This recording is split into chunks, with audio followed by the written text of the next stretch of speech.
How you at the gym and you let this 20-year-old, damn near teeny bopper, little old young white bitch get you 50 mil? You offered a pink toe Peckerwood 10 million. Charleston White went off on Shannon Sharpe, and he didn't hold back for even a second. After all the drama between them, Charleston came in swinging and made it very clear where he stands. He called Shannon out hard, saying he sold out a long time ago. And now? How you at the gym and you let this 20-year-old, damn near teeny bopper, little old young white bitch get you 50 mil? You offered a pink toe Peckerwood 10 million. According to Charleston, Hollywood's done with him. Like completely washed their hands of him. One of the first things Charleston brought up was how Shannon once claimed he wouldn't even get in an elevator alone with a woman, just to avoid any scandals. But now, he's in the gym letting a young woman roll up on him like it's nothing. Charleston clowned that move like crazy. But he wasn't just dragging Shannon over that gym moment. Nope, he took it way deeper. Well, yeah, Ocho brought your name up a couple times. Shannon really don't like me. You know what? I done call all the football players, man, big old dumb stupid ass. So. He started laying out the real roots of their beef. He said Shannon had an issue with him for a minute now, and it wasn't random.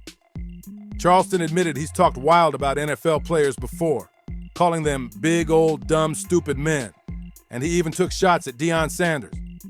He didn't sugarcoat anything, owning up to saying some pretty harsh stuff about Deion and the whole perfect dad image folks like to push. I done offended and insulted everybody. Yeah. But you gotta understand, homie, I done said some horrible things about Deion and the boys. You see what I'm saying? Yeah, this an alumni. Yeah, that's why. I said some horrible things about Deion is the modern day Bill Cosby and them boys is Theo Huxtable and yeah, man. Yeah. He's the modern day of that. Cause it'll be messing up his. This is the Fresh Prince and Bel-Air family. And Charleston didn't stop there. He said Shannon Sharpe fits right into that fake TV family narrative, all cleaned up for cameras, and that apparently cut Shannon deep. Charleston said it loud. Shannon got hurt because the truth stung. Then Charleston really turned up the heat. He said this wasn't just about hurt feelings. He accused Shannon of turning his back on the real ones. Way back when, Charleston was still tapped in with the streets, showing love to strip clubs and real culture, while Shannon, in his eyes, sold out and went full-on corporate. According to Charleston, Shannon thought playing the clean-cut role would protect him. So we idolize this family. Deion is the ideal father in the black community. So, and here I am attacking him in his toe in his boy. Yeah. So them all sick of my I attack him, his toe in his boy. It jumped on P-Law. But now. Y'all know I got to get on. I got to get on Shannon Sharpe's ass now. Now, for one, he too mean to the bitches. I already knew he was too mean to the bitches. I keep telling y'all, I'm the favorite uncle. I'm the uncle that they ain't got no dirt on me. They trying to throw dirt on me. They've been trying to do everything. Now, he kind of been hating on me a little bit. Now look at him. Hey, listen, boy. Charleston's saying the game flipped on him, and it's too late to come back. No, maybe he don't know. Maybe this unk is a little lame. I'm the unk with the game. That's why I stay at the strip club with real hoes. When you dealing with hoes and you ain't got these problems. You dealing with these little bitches just trying to hit a lick. You dealing with a young 20-year-old conniving, manipulative, low-down, white. I'm talking about a dirty, funky hunk. Charleston didn't keep it all personal. He dove right into the lawsuit, too, laying out the messy details like he was reading from a playbook. Shannon Sharpe got hit with a serious civil suit for SA battery, and the woman, using the name Jane Doe, came in heavy with a 13-page complaint. And here's the twist. Charleston pointed out this ain't even the same woman from that chaotic Instagram live drama Shannon had back in September. Yo, bro. 50 million? You even come up with that? Who you been? Guy, I don't even know a lawyer that even think 50 million. They would have been trying to it down for $1 million or $2 million, and still been. Yeah, man, you saw what Ike Turner did. So now it's looking way more like a pattern than just one bad night. And Charleston made sure to highlight that. He connected the dots and called out that same lawyer handling the case, Tony Busby. Yeah, that Busby. The same dude who's gone after some huge names like Jay-Z and Diddy. Busby's known for aiming straight at powerful black men with money. And now Shannon Sharpe's caught in the middle of that storm. Family, friends, supporters, and colleagues, I want to speak to you directly and from the heart. This is a shakedown. I'm going to be open, transparent, and defend myself because this isn't right. This is all being orchestrated by Tony Busby, who has targeted Jay-Z. Tony Busby targets black men, and I believe he's going to release a 30-second clip of a that tries to make me look guilty and play into every stereotype you could possibly imagine. That video should actually be 10 minutes. Hey Tony, instead of releasing your edit, put the whole video out. I don't have it or I would myself. You know what happened and you're trying to manipulate the media. The encounter in question took place during the day at her invitation, and now that appears to be a deliberate setup, coordinated by Gabby, also known as Carly on OnlyFans. Gabby and Tony Busby want $50 million.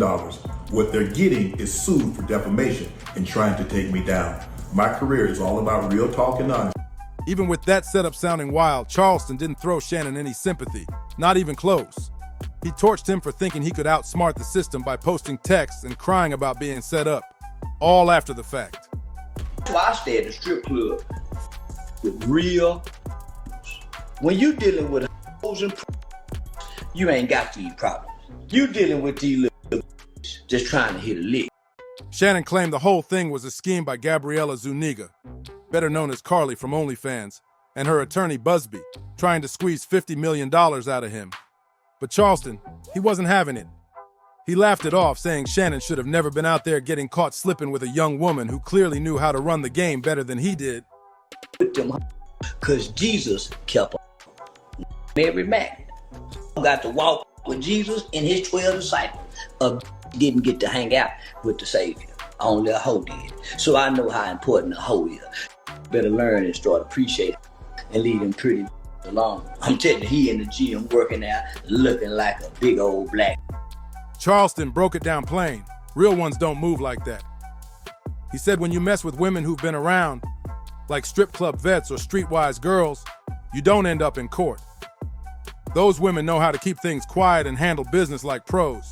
But young, square girls, according to Charleston, all they see is dollar signs and lawsuits. He said it straight. Shannon played himself, thinking he could move loose and stay untouchable.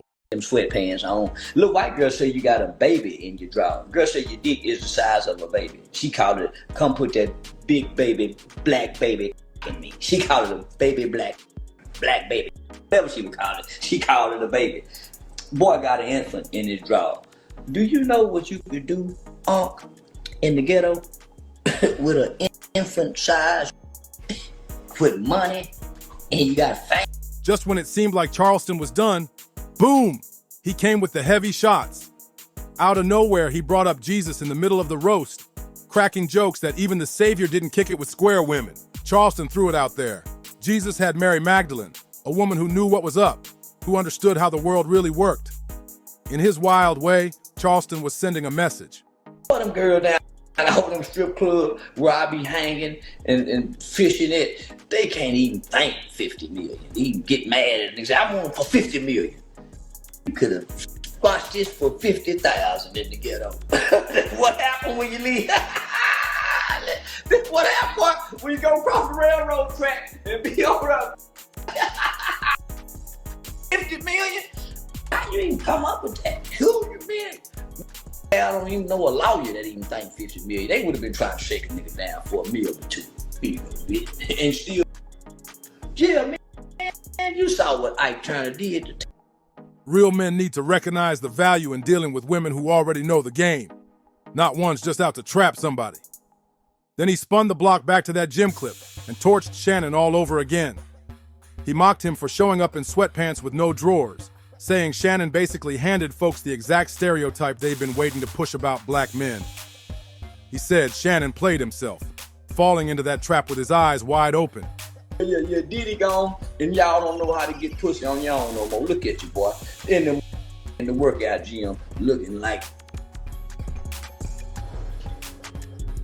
Conto, big black slave. That's what she look like, Shannon. Big old black slave. Zia with that lily white girl. They go get you one. You, man, you done fuck. I don't know what you done. Listen, they got skipped too. Don't feel bad. They got skipped too. They got skipped with a job. But Charleston didn't stop there. He painted a wild scene, claiming the woman even clowned Shannon's manhood, comparing it to the size of a baby. But instead of that being some kind of flex, it got used against him. Charleston was ruthless with it. He kept pressing, saying Shannon lost touch with the streets and should have stayed messing with ghetto girls. The kind who aren't about to slap you with a $50 million lawsuit the second things get tricky. And honestly, a lot of folks might feel him on that. Once you leave the community and start mingling in certain high-class circles, the game flips. It gets colder, faker, and way more cutthroat. Charleston didn't let up. He made sure everyone caught the bigger picture. Shannon, in his eyes, sold out. you were kind of hating on me. You let Gilly get over there and talk down on me. Now I don't want to come to your podcast no more. You done something to a white girl. And I'm with them white folk. Hanging. I'm with them white folk. Hang that. And I believe it. I don't think. Traded the real for fame, TV spots, designer shoes, gym thirst traps, and fake friends who'd switch sides the minute things got messy. And Charleston definitely wasn't about to let it slide. He called Shannon out for letting dudes like Jilly clown him on their shows, like that was cool. Now that Shannon's the one in hot water, Charleston straight up laughed and said he wouldn't ever want to be on any of Shannon's platforms. He said he doesn't mess with fake vibes. And once you switch sides, you're out here solo. No coming back. I don't think these white people sent this white girl to get you. I think you like raw meat. You like raw, you like your steak medium rare. I like mine well done, black like the cook. I'm talking about no pink. I like mine. Now I used to like white girl. yeah, cause my daddy like white. Charleston wrapped it up wild, saying he actually believes the woman's story. Not because he knows every single detail, but because, in his words, once a black man gets accused, especially when a white woman's involved, the system's gonna crash down hard. That's just how the game gets played. And Charleston says everybody close to the situation can feel it. In his eyes, Shannon's stuck in a war he can't win. And the coldest part? According to Charleston, it ain't strangers out here running game on Shannon. It's the very world he tried to win over by following their rules. And now, that same world is flipping on him without hesitation. Then the internet jumped in heavy. One user commented, Sharpe let it get to his head. He thought he had the pass card. You still a ninja. They got him. Another added, the scary part? She turned down $10 million, which means she going all the way for the kill shot. So what do you think? Is Charleston just stirring the pot to keep things loud? Or did he hit something real this time? Drop your thoughts in the comments. We're locked in and watching it all unfold. And if you're here for the raw breakdowns and no fluff truth bombs, smash that like, hit subscribe, share this video, and we'll catch you in the next one. Don't miss it.